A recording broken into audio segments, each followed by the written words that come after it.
And just a quick review of the Epsom-It Soothing Muscle Lotion. So what's this stuff for? I mean, like, why would you consider trying it? Well, this is mainly used for like muscular pain. So let's say last weekend you went out and helped a friend move and did a lot of bending over and lifting. Woke up Monday morning, you're like, oh my God, my back. You know, your muscles are tight and maybe in spasm. That's something that you consider using something like this for. So what's in it? I mean, how does this stuff work? Well, anytime you're considering using something like this, you need to ask yourself one thing. What are the active ingredients? So what exactly is an active ingredient? Well, it's any ingredient that has a direct biological effect or pharmacological activity in your body. In other words, these are the ingredients in the product that really make it work. These are the ingredients that really do all the heavy lifting.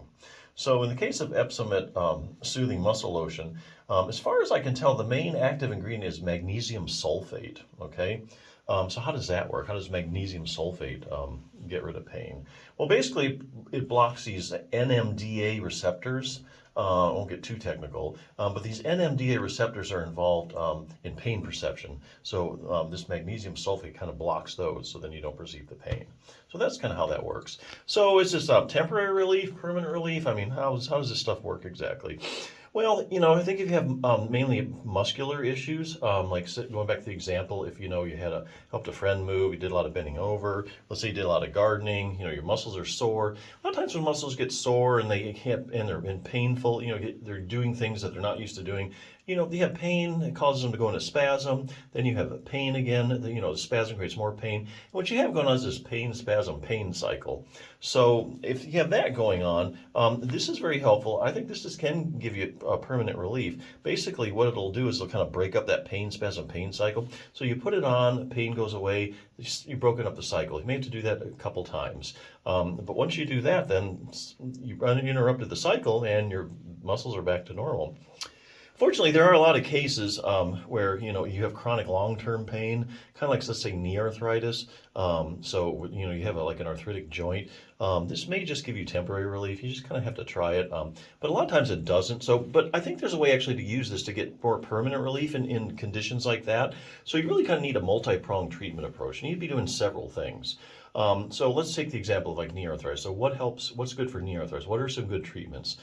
Well, exercise. We all know that if you make your knee stronger, you make it more flexible, that, you know, the pain is going to go away. You know, the more joint stability you have, the more motion you have, the more freely the joint can move, you know, you stretch it out.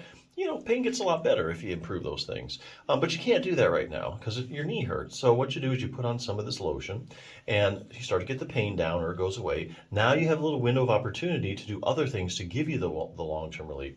So for instance, you'd use the lotion, pain's better. Okay, and I'll get this from Bulletproof Your Knee book. One thing you want to do, let's say you had knee arthritis. This would be an opportunity to do like a quadriceps strengthening exercise. What are your quadriceps? Well, it's a big muscle on the top of your leg. It's the main stabilizer of your knee.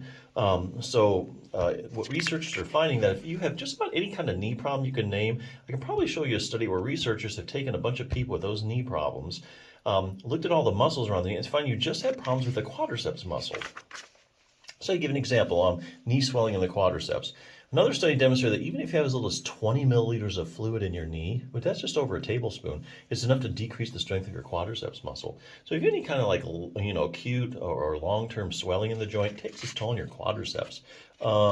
Knee injuries, if you had, you know, if they'd open up the surgical remover of the part of the knee cartilage, like if you had like a meniscectomy, that kind of thing, fractured your tibia, surgical opening of the joint, you might have problems with your quadriceps. What they're finding is that basically the big finding is that it's weaker than normal. Some of these studies are actually doing CT scans and looking at cross-sectional area, and they're finding it's actually smaller than normal. Ligament problems, you know, if you've ever ACL, anterior cruciate ligament. You've heard of football players tearing that.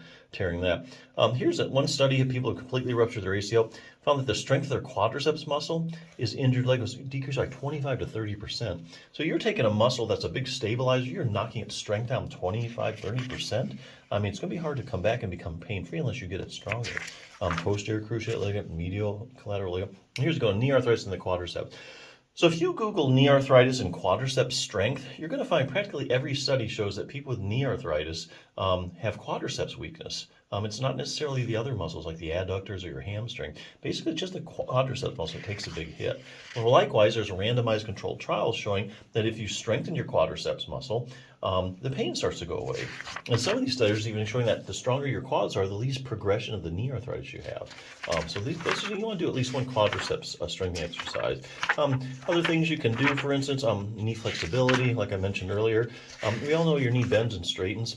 A lot of people don't know is your knee actually rotates. So about the last 10 to 15 degrees of extension, that's you straightening your leg out, your knee actually rotates. So this is like a little test to see if you have that accessory motion.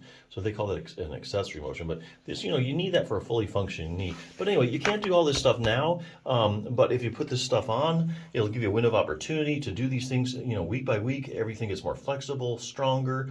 This is with any part of your body, like your shoulder, your back. Week by week, you get stronger, more flexible, then that's where you get the long-term relief. So anyway, good product. Check it out.